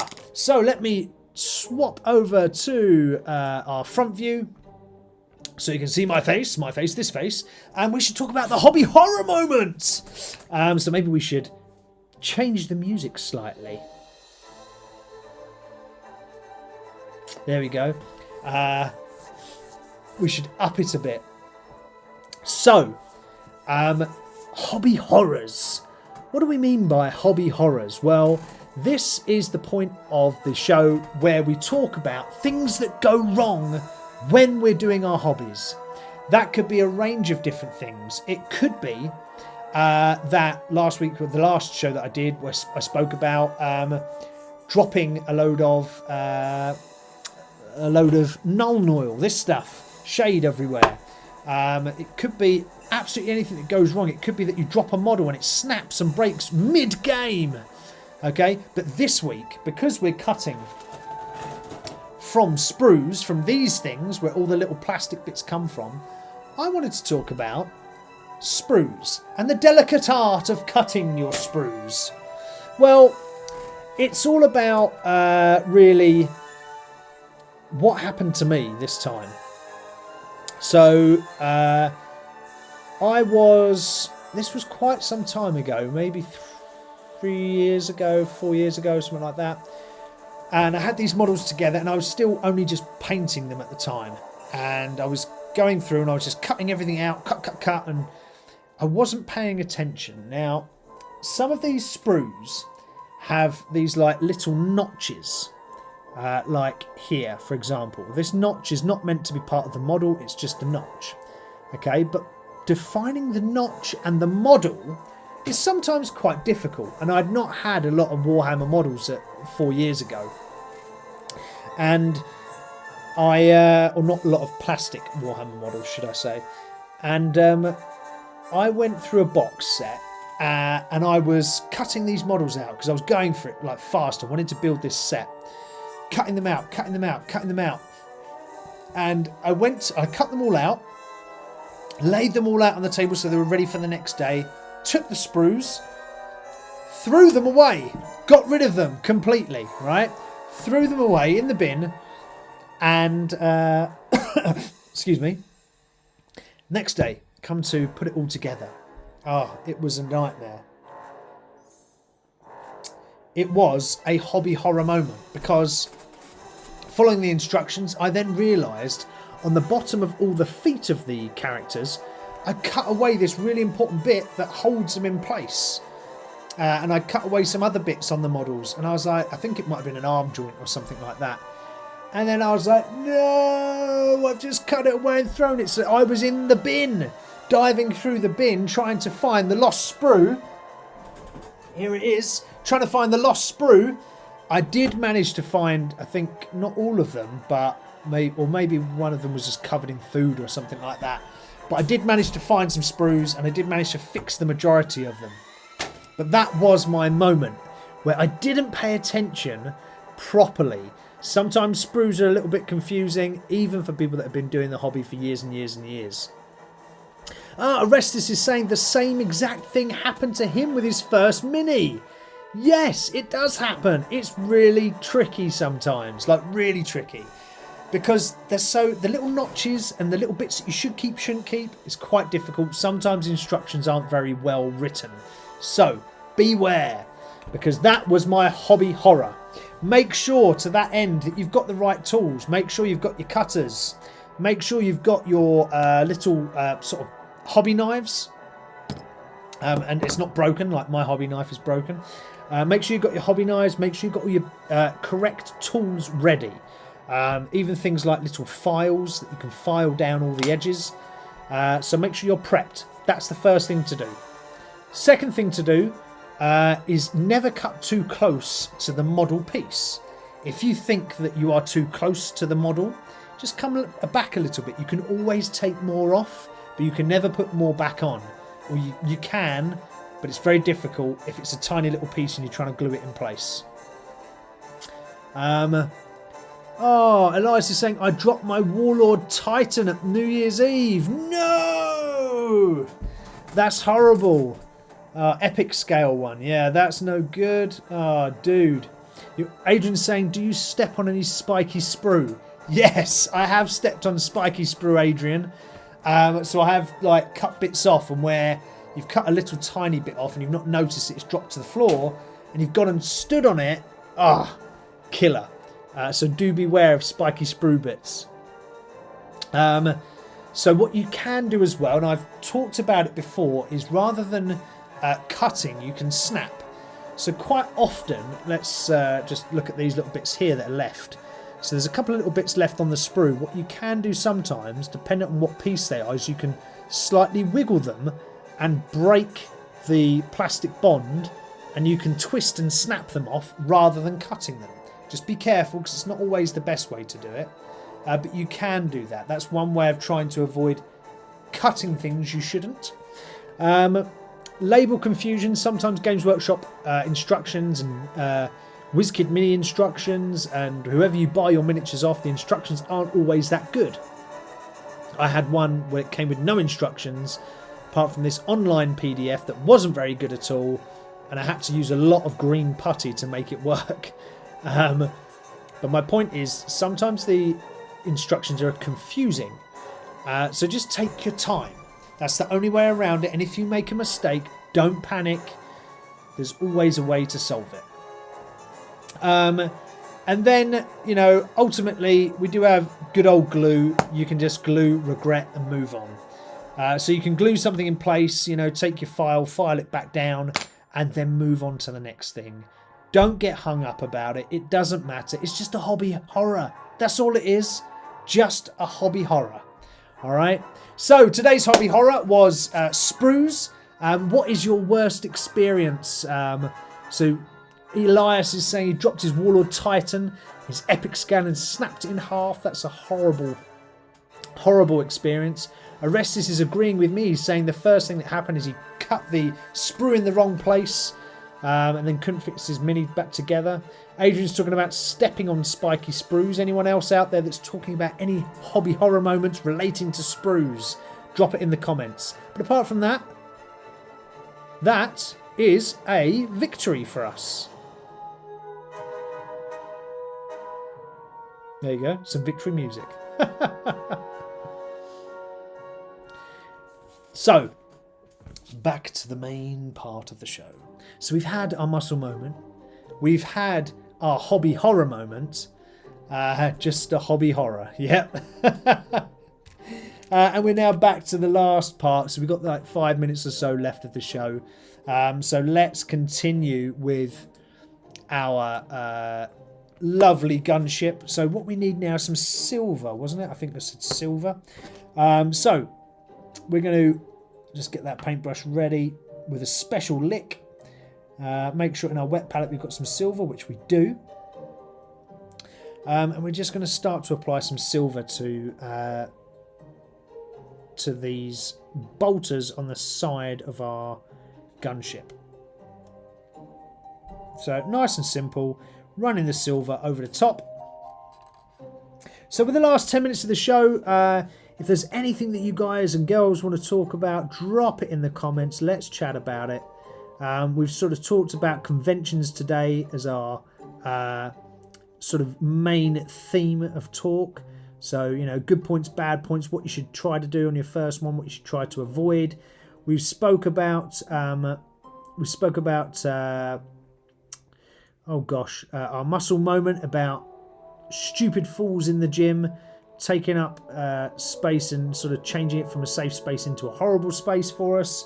And we've also had our hobby horror moment where we talked about how sprues can be dangerous in more than one way, and not dangerous to us literally, but dangerous in the sense of we can end up messing up a model just by not concentrating fully on the sprue. So always concentrate on the sprue. So if there's anything else that you guys and girls want to talk about, stick it in the chat for the last 10 minutes of the show and we will cover that. Dear me, I'm not doing a very good job tonight on painting. I'm a little bit rusty. And I'm not wearing my geek glasses either, so I think that might be it. Where I'm missing lines and going over edges. This is not good. But it's just proof that you can go over edges and fix it and things will still look lovely. So if you do experience this yourself, don't panic. It can all be rectified. It's not a problem. So what else are we talking about? Check your camera cables or the battery. Camera's saying it's good right now, which is good. We're not going to lose the camera just yet, which is nice. Thanks, Adrian. Appreciate the heads up. You can be my tech watch out guy.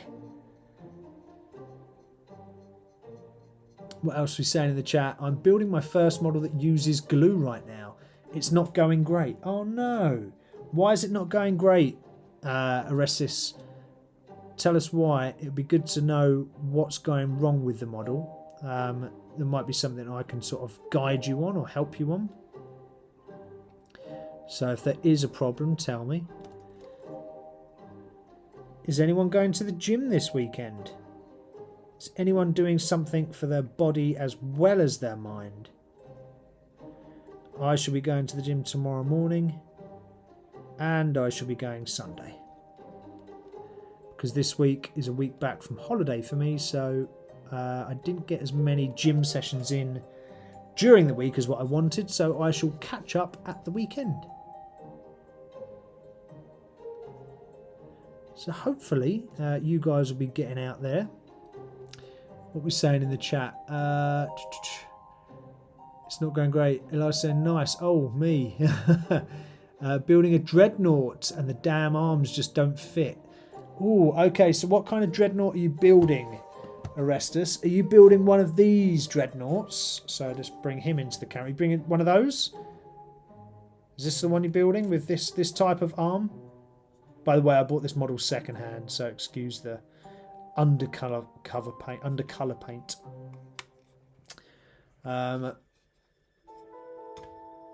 Elias is saying, I'm going boxing with my dad. Oh, nice, Elias. That's cool. A bit of boxing's really good for your fitness, so that's really good. Well done, you. Another reason I don't like painting, that I have slight shake in my hand. Yeah. It doesn't matter though, dude. Honestly, it's okay. You don't have to be perfect. Like, that's one of the reasons why I started this channel, because there's loads of miniature painters out there that sort of post this stuff that's really inspiring in the sense of, wow, that's amazing. But also, it's so far, I personally feel, it's so far out of a lot of people's reach, especially to begin with. You try then to mimic it, you fail, and then you're like, oh my god, I'm the worst painter in the world, and now I'm going to give up. So it's kind of one of the reasons why I started this channel, because I think that it doesn't matter if you're good or not, if you've got a shaky hand or not. It's just about practice and doing it again and doing it again and doing it again, and you will get better. So don't beast yourself too much, Adrian, about it. We all have shaky hands and forgetful memories and all of that kind of stuff. As you know from the show, I have the world's most forgetful memory. So I'm really bad at forgetting things. Arrested is saying no, as in no, that's not the dreadnought. Okay. Is it? Have I got one over there? No, I've got one here though, I think. Is it this dreadnought, Orestes? Oh, I'll put him in this camera instead. Is it this type? This type of dreadnought? This is one of the first Warhammer models I've done, actually. Is it this guy? If so, the arms should be fairly easy. So it should just be put... I haven't even glued these so you can move them. But they should be fairly easy to do. I just cut the part away that didn't fit and glued them, even though I'm not supposed to. That is one way of doing it, bro. That's one way of doing it. Look, it doesn't matter. Model building is for you, the individual. It's not for me. It's not for Games Workshop to decide how your models are built. Build them how you want. If that makes you happy, if that is what you do and you feel that that is right, just do it. That doesn't matter. Don't give a monkeys about what everyone else does necessarily. Do what is you and enjoy it and love it. That's all. You don't need to worry about anything else. Serious. It's not worth worrying about. I try not to worry about all these sort of how you should do things or what you should do and all the rest of that. Just do what you enjoy. Oh, sorry with the wing getting in the way there on the picture. Just trying to do these very awkward little silver bits here. Right in a gap. Oh, now I'm going over the edges of everything. Oh, having a nightmare paint sesh tonight, I tell you. Really bad. Never mind, I'll fix all of that. I'll have a little practice myself. So I'll probably this week, or weekend maybe, I'll probably sit down and try and tidy this up. Just because it's nice to make it look half decent. Last little bit here. So we've got 5 minutes left of the show, guys and girls. Was there any other bits that you guys wanted to talk about this evening? As I said, we've done our muscle moment, we've done our hobby horror, we've had our main chat about conventions this evening, the good, the bad, and the cosplay. Is there anything else that you guys want to talk about? If there is, throw it in the chat. Let me know. I'd love to hear from you. Doesn't matter who you are, doesn't matter where you are. Stick it in the chat. Let's talk. Because sometimes I see people on the stream, as in they're watching, but they never say anything. They stay silent. And I always wonder who they are. You know, and I wonder why they don't talk. Maybe because they're embarrassed, maybe because they're new to the channel. But I want people to feel that this is a place where they can chat. Hopefully you feel that, you know, just chatting to me is easy. Because it should be. I try to make it easy. Oh, it's a Brutalis. Ah, so this one is a Brutalis. This guy is a Brutalis. So, yeah, his arms are... Oh, there's a little clip bit that you have to... Yeah, they've got like a little notch at the top, and you have to go in at the top and then twist it round. But it only goes in at a certain angle, so you can't put this arm in unless you put it in at that angle. Then it will go in, but otherwise you try and put it in that way, it won't. There's a certain angle, so if you look for the notch on the top of that little arm bit there, you'll see it. But he's a Brutalis. He needs painting up though. Look, I bought him second hand, and I bought him quite cheap second hand. But I now need to fix him and make him look nice again, because he was a very run down looking model. So I thought I'd save him and fix him. Was my idea there. But yeah, a good model though, the Brutalis. Great in combat. Very strong character. Or option for your Space Marine army. So there's a great, well spent few points if you're playing Warhammer. So if you were to build your army around a Brutalis Orestes, that would not be a bad idea. Well, sorry, you don't build your army necessarily around the Brutalis itself, but if you had the Brutalis in your army, that would be a very positive thing indeed.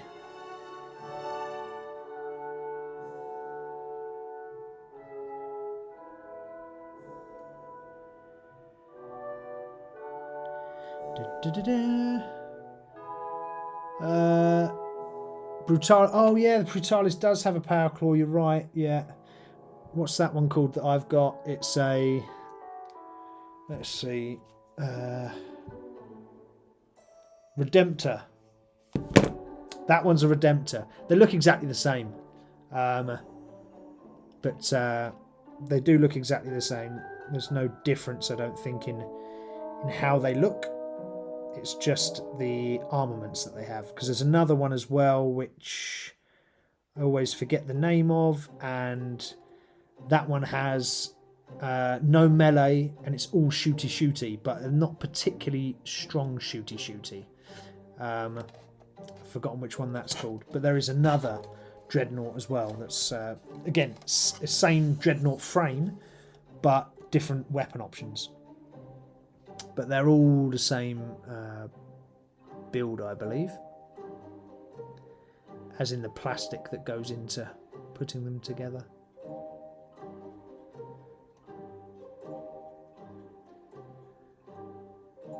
Oh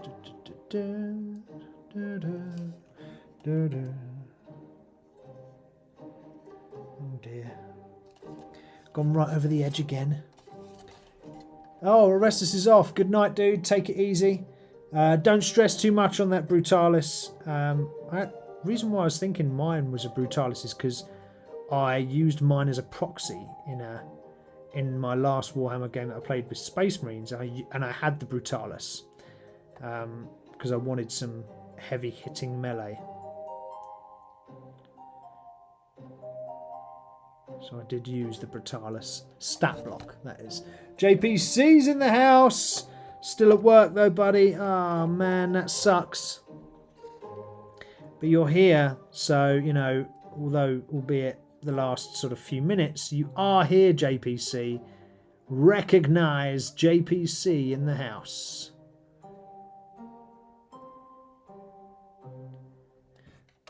So we're only on the last few minutes anyway. I'm just trying to, well, technically should be finished by now, but because it is 1 minute past 9. But I just wanted to finish these last little bits, because these little bolters are a pain in the bum, and I should have painted them on the sprue before I even cut them off. So you can, there's two kind of ways, or three ways you can paint models. So you can paint them like I'm doing now, so you build the model and then paint it as it is, like I've got now. Or you can take the model, undercoat it on the sprue and paint the items on the sprue even before you cut them off.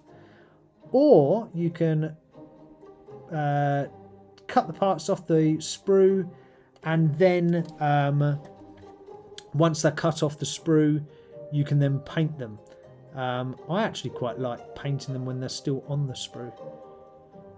If you're doing like high detailed miniature, like a special character or something, I think it's quite worth your while painting them on the sprue. I think it looks quite good. But anyway, if we turn it that side, there you go. Quick look that side, quick look that side. That's what they look like. That's the las guns stuck on the top there with a little red banding on. Oh dear. That's all we have time for this evening, peeps. Let's change our camera. That's the end of the show. Really like the crisp blue. Thanks, JPC. It's looking really smart. I do like it. It will look even better.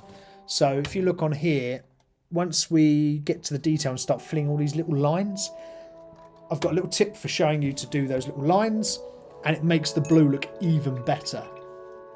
So we will come to that possibly next session, actually. So maybe we'll do it then. I have the Chaos Warriors ready to go. Nice. So what JPC has done is he's stuck in the chat on Discord his Chaos Warriors. So if you want to join us on Discord, we do have a Minis-N-Muscles channel on Discord. So go to the information part on the YouTube channel. So the main homepage on YouTube.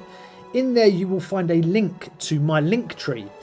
You can click on Discord and it will take you straight to the Discord channel. Join the Discord channel and chat away. We've got a miniatures section. We've got just general geek talk. So please do drop in there. Stick in photos of your minis. So Orestes, if you had questions, more questions about your Brutalis. Elias, if you wanted to put pictures of your Titans, things like that. Put it in the Discord. And we can chat when the show's not going on a Friday night. We can chat about stuff and share our geeky goodness. Anyway, people, that is the end of the show. I appreciate every single one of you that has been watching to this point. Love you all. Have a wonderful weekend. Fill it with goodness. Fill it with geekness. That is all I ask. Enjoy it. Make sure you like the video when it posts, because it will post straight after this stream. Make sure you put a little comment in it. Thumbs it up. Make sure you're subscribed if you're just watching for the first time, and share it with your friends. Okay, let's get more people on. Let's get more people chatting. For now, have a wonderful weekend. I will see you all next Friday. Take it easy. Stay safe. Stay safe. Bye bye. Minis-N-Muscles, we're heroes, right? The dying world still body skies.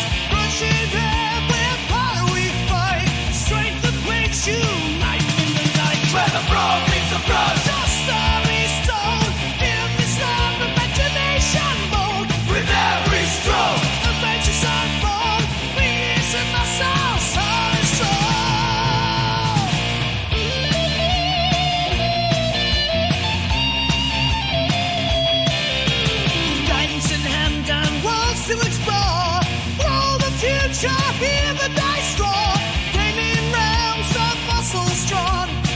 together in this place where we belong.